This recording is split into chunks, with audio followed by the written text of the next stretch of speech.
the African culture and in the African diaspora, hair has always constituted a major element.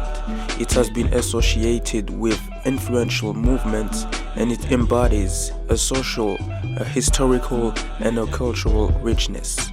Also, a lucrative and partially controversial business has developed around it. Many dimensions that shows how specific African type hair culture is, and this despite some existing misconceptions. The main misconception about my hair is that I don't have to do anything with my hair. Like, I don't have to treat my hair, or I don't have to comb my hair or anything. Like in France, some friends of mine, they just suppose that I just wake up in the morning and that's it, I have my afro. And this is not the case. Like, really, when I wake up in the morning, my hair are in a really different state. It's a little process, and to get an afro like this, I need to comb my hair, and I do that with an afro comb, and I cannot use the other types of combs. The other combs, they just do not work with my hair. And also, since my hair are pretty nappy, what I need to do is I need to put some water on my hair before I try to comb my hair. Actually, like if I try to comb my hair without water, it will just break my hair. And so what I do is that I can go to the wash basin and put some water on it, or else the less painful way and the easiest way is to take a shower. And while I'm in the shower, I can just try to comb my hair a little bit. Then as soon as I leave the shower, I just dry my hair just a little bit, and then I can continue the process by combing my hair back to front, to the side, and that's about it. So you see, it's a little process. It's pretty simple, but it does make a difference. There's gonna be a difference in a particular appearance if I do comb my hair, and another appearance if I do not comb my hair. Hello, my name is Efraina, and I'm from Angola, and I'm here to study. So to prepare my hair, I don't do much. I just washing my hair every day, and all times I have to take a shower. I wash my hair because I can't having a shower without washing my hair. And to preparing, I just put a proper cream to brush it, and then another cream to make it look more curly. That's it. I don't do much to prepare my hair. I don't have like a great hair. My hair isn't strong enough, but it's good hair to prepare, and people from hairdressers says that I have good hair. But the problem is that it is very weak, and I have to, when I'm with my natural hair, I have to do much to prepare. And because I'm here to study, I just put hair extension to allow me preparing it quickly, and I don't have to care about what I'm gonna do tomorrow, what I'm gonna do after tomorrow. I just wake up, washing up it, and then put the creams, brush, and that's it, nothing more. But it's very, very weak, my hair. As you can see, each individual has its own process. For the African type hair and for the African culture, there is a crucial and symbolic object that has a great history.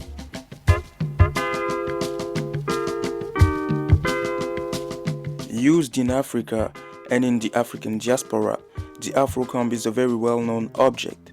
But what people may not know to this day is how important and symbolic that object can be. Well, the history of the Afro comb goes back a long time. It's over 6,000 years ago, and it's an important object right from the very start. It's not only just something that you comb your hair with, It's something that seems to be associated with status, and we know that because in some of the very early burials that we find in Egypt and Sudan, hair combs are put in the graves of people who seem to be the most important in a particular cemetery. So the people would have more grave goods than other people surrounding them. A big difference, or what makes combs for African type hair unique, is that they tend to have wider gaps between the teeth. Now this isn't just good for African type hair, it's actually very good for all hair types because it doesn't snag or tear the hair. And in fact, it's quite interesting, a lot of white people during the exhibition have said that they use Afro combs in the morning to comb through their hair when they wash their hair. In fact, I do as well, I always have done. So this comb is something that was invented by African people, for African people, but which is actually used quite globally now. I've learned that the Afro comb is still more than simply just a tool. For many people it represents cultural association or affinity, and that's really interesting that that's still the case in the 21st century, and it's really nice to be able to follow a whole sequence over 6,000 years really to know that combs meant more than just being combs to people of African descent. The combs reveal two things. Firstly, that we treat African art differently to European art. So we know very few of the people who made the combs, the names of the artists, and some of these objects took a great deal of skill to make. They're simply not recorded, so we don't know who made them. I think that would be unlikely if it was an object that was linked to European or North American culture.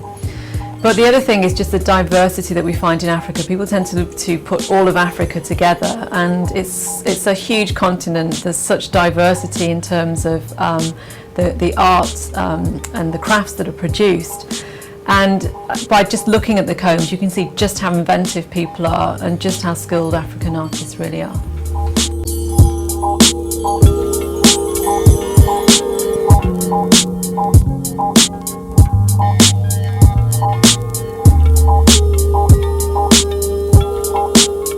Cultural association of Afro combs echoes the political and cultural scope of African type hair.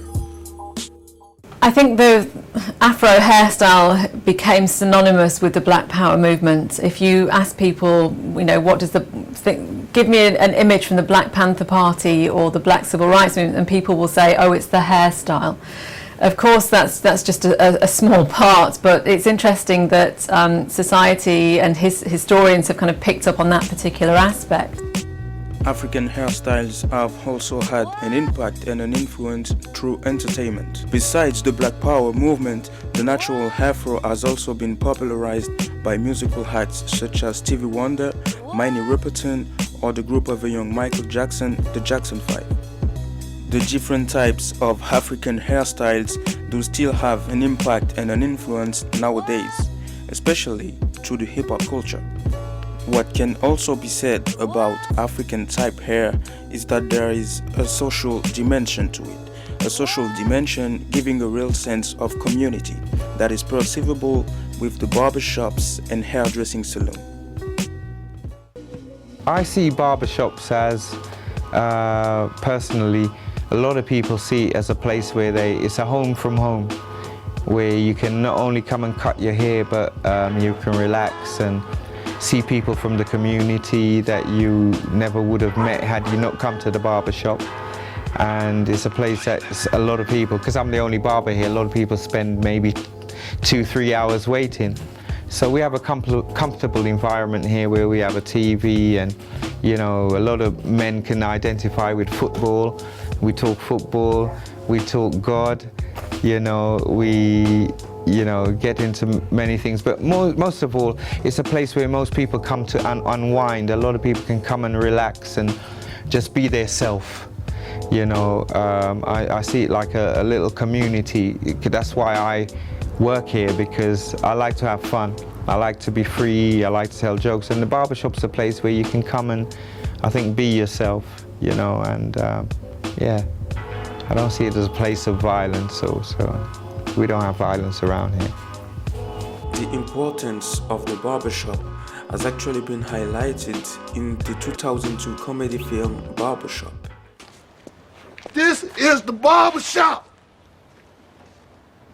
The place where a black man means something. Cornerstone neighborhood. Our own country club.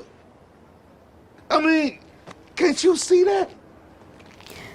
In the hairdress salon I used to go when I was working, and the environment was very, very familiar. Everyone was friendly with me. I don't know if it was because I was born in that city and everyone knows me before I started presenting, or if it was because everyone used to see me on TV. But everyone in that place were so friendly with me and with everyone, and we used to speak about everything, about everyone also, because as you know, women like to gossip with each other, and it wasn't different with me and my friends in the hairdress. I became very, very friend for the people of the hairdress, because they were very, very care about of me, and yeah, and that was a very good environment between me and the girls who works there. To me, apart from home, the barbershop is another place where I can get back to my roots, you know, because the barbers, they're like uncles, you know, and they come, when I'm in France, most of the barbers come from my country of origin, which is Congo, and I just can hear them talk with the dialect from Congo, you know. And also, like, I've seen that there's a real sense of community, and I've seen that everywhere. You know, I see that in France, I've seen that in the United States, and I've seen that in the United Kingdom as well.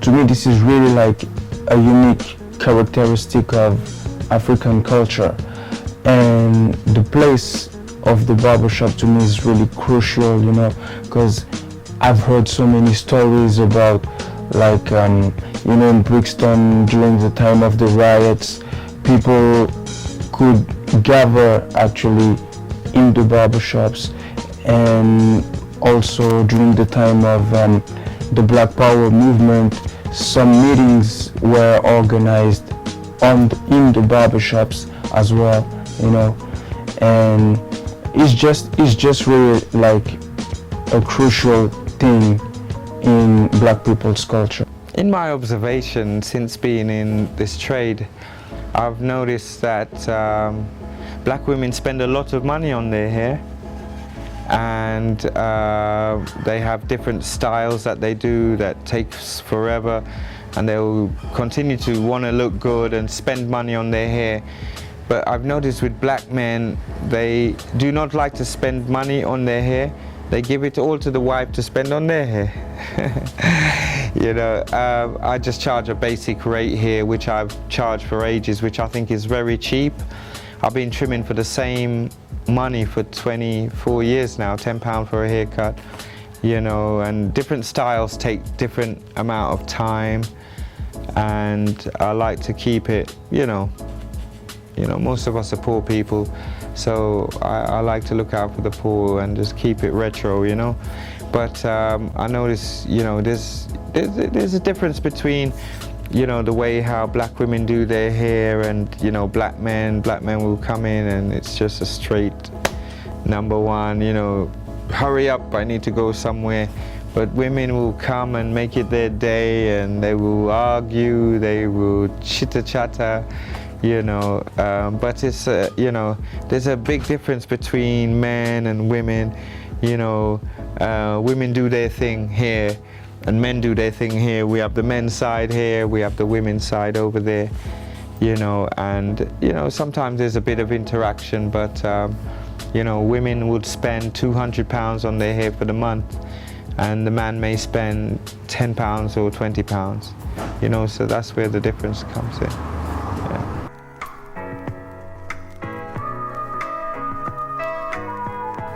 What does my hair say about me? You know, I did not believe before that my hair could say anything about me, but I start to believe into that idea because what you have to know is that I don't have an afro because I want to have an afro. I actually have an afro because I don't want to cut my hair, and what I want basically is to have like a special hairstyle, but I don't know what to choose. So until I get to find what I want, I just keep my hair, you know, like this. So I don't know if people can get that, but what my hair can possibly say about me is that I'm sort of an indecisive person, and also as I discovering my history, my roots, my origins, I have, you know, around me a lot of people telling me what I should do or not do with my hair, and among what they suggest, there's everything but keeping my hair natural, and that's not what I want to do. What I want obviously is to get my special hairstyle, but I want to keep my hair natural doing it. My hair definitely shows a real sense of pride, and maybe a sort of a rebellious behavior too, especially in this society where I tend to get criticized because of my hair. But you know, I don't care that much because that's really an integral part of who I am, and that is self-expression too. My hair says about me that I'm very care about myself, and says also that I love too much caring about my hair, because I feel good when I'm caring about my hair, when I look after my hair, because the most important thing in the girl or woman is having a well-treated hair and a very good and beautiful hair. Well, hair in African cultures generally represents status. Amongst the diaspora, hair is also a very important element. And it's been really interesting looking at the development of different hairstyles among the diaspora. So in Africa, we have, from even sort of early Egypt and early Sudan, people want their hair to be big because it represents status. And so even 4,000 years ago, we have evidence of people having hair attachments to their hair to make it look fuller, to make it look bigger. More recently, as America in particular has become, and Black American, African American culture has become very dominant amongst the culture of the African diaspora, we have hairstyles that go back to Africa. So some of the barbershop signs that were made in the 1980s and still are made today in West Africa, Central Africa and East Africa show hairstyles that reference American celebrities, so the Mike Tyson haircut, for instance. So it's quite a nice example if we look at hair of culture being transferred from Africa, outside of Africa, and then going back into Africa because of the way that African culture has developed outside.